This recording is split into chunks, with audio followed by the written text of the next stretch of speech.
मैंने कहा था कि स्वागत नहीं करोगे। तुम्हारी हिम्मत कैसे हुई इस घर में वापस आने की?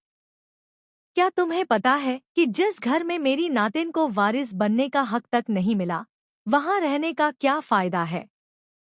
सोचती भी नहीं और अचानक से यहाँ आ गए।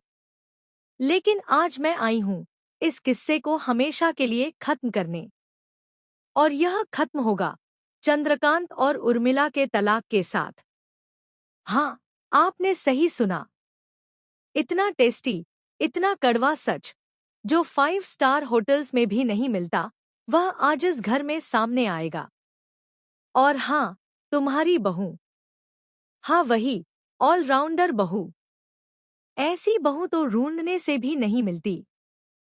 कितनी समझदार, कितनी मेहनती और कितना प्यार देने वाली।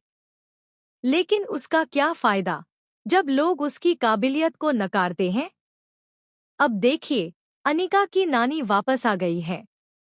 और जैसे ही वह घर की दहलीज पर कदम रखेंगी, उनका पहला सवाल यही होगा, तुम्हारी हिम्मत कैसे हुई इस घर में आने की? लेकिन इस बार उनका उद्देश्य सिर्फ डराना नहीं है।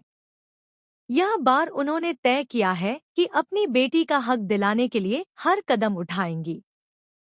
हाँ, सीरियल तुमसे तुम तक के अपकमिंग एपिसोड में आप देखेंगे कि नानी अपने कड़े तेवर दिखाते हुए कहेंगी, जिस घर में मेरी पोती को जायदाद में हिस्सा नहीं दिया गया, मैं उसे यहाँ कैसे रहने दूंगी? बस इतना ही नहीं, वह तुरंत एक वकील को भी बुलाती है। और वही वकील लेडी के साथ आकर डिवोर्स पेपर लाती है।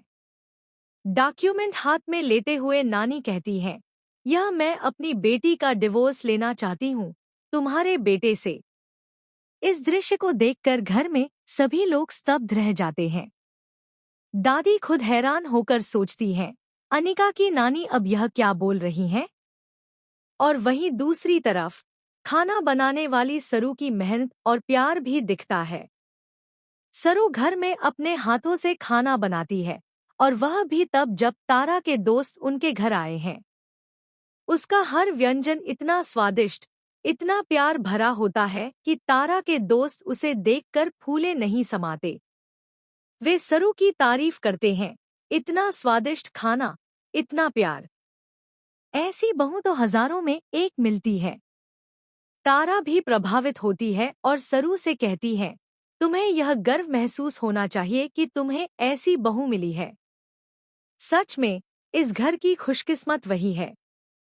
और फिर घर में सब सोचते हैं कि अगला ट्विस्ट क्या होगा। नानी